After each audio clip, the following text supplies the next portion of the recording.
tudo começou com a revelação de um escândalo explosivo: fraude massiva nos benefícios do INSS.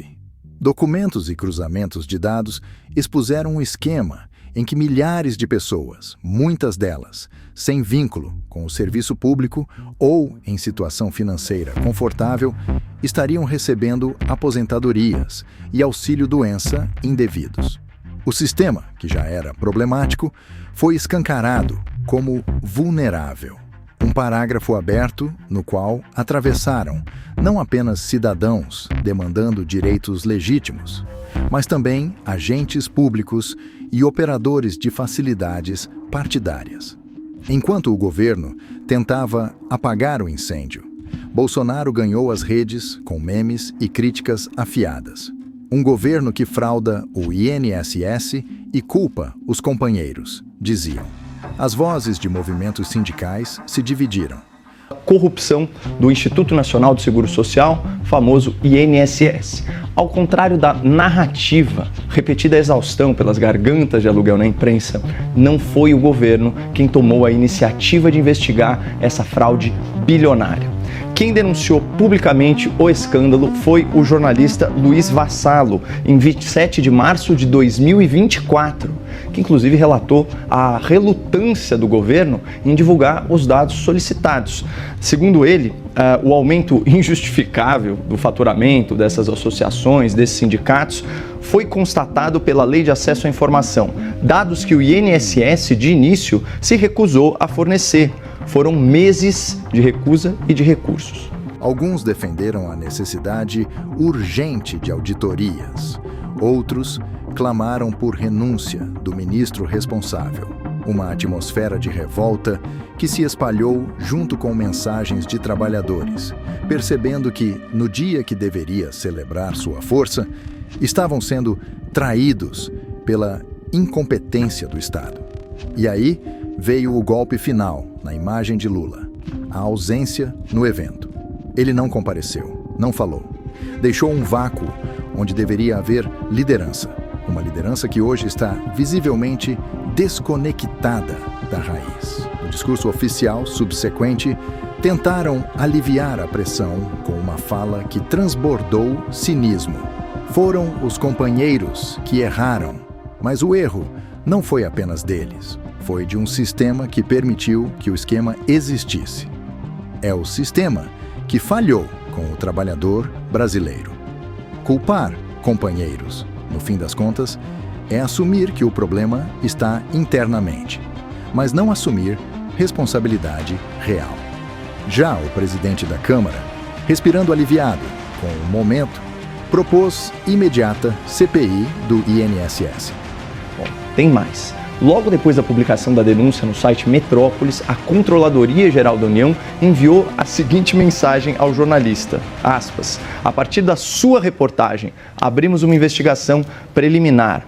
Mas, pessoal, isso foi no começo de abril do ano passado.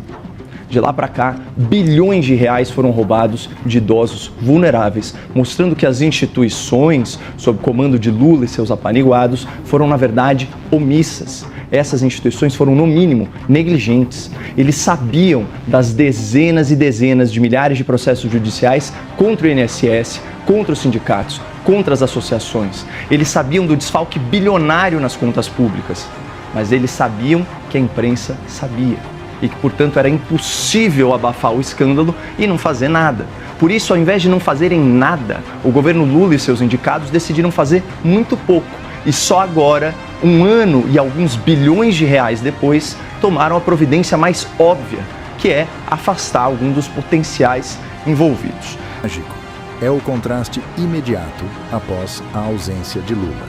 Num palco vazio, a imagem do presidente virou sinônimo de invisibilidade. E nos bastidores, fornecedores da festa revelavam que a empresa de som e palco recebeu pagamentos antecipados mesmo sem festa. Um sindicato ironizou. Não teve show, mas teve caixa 2. No coração desse escândalo está a narrativa em ruínas. De um lado, um governo que se orgulha como representante dos trabalhadores. Do outro, um INSS, que paga sem exigência. ajuda sem conferir, aluga benefício como se fosse mercadoria. Companheiros que erraram. Isso resume perfeitamente o clima paternalista. Mas, enfim, o ponto aqui é o seguinte: todo o mérito pela apuração, pela denúncia dessa fraude bilionária, pertence exclusivamente à imprensa. Assim como foi no caso do Mensalão, o primeiro de tantos escândalos de corrupção do lulopetismo. Agora, imaginem que decadente seria a participação presencial do Lula nesse 1º de maio.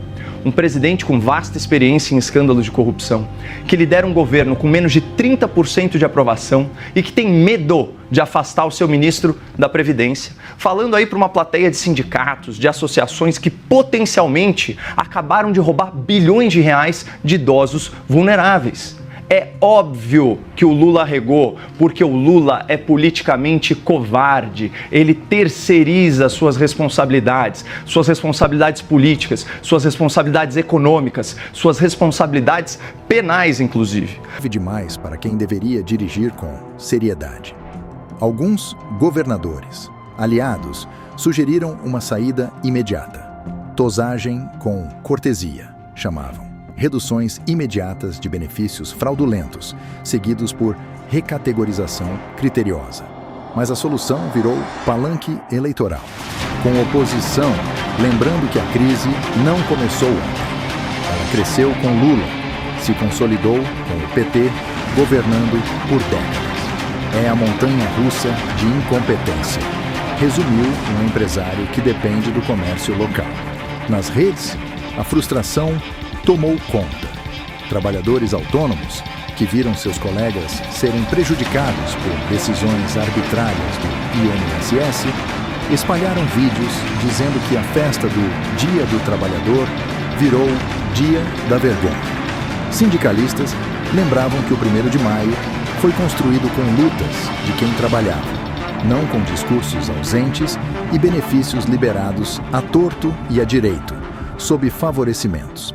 No Congresso, agora, o clima amonia por uma pauta: reforço da Previdência, combate à corrupção no INSS, responsabilização direta e automática, não pela desculpa companheiros que erraram, mas por ação concreta.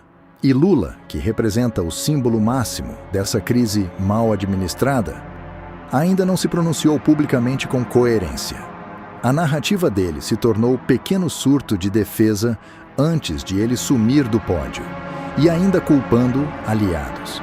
A verdade que pulsa nas ruas hoje é clara. Quando o Estado falha no básico, proteger o cidadão e assegurar os direitos, e ainda culpa seus próprios, ele mostra que não serve mais.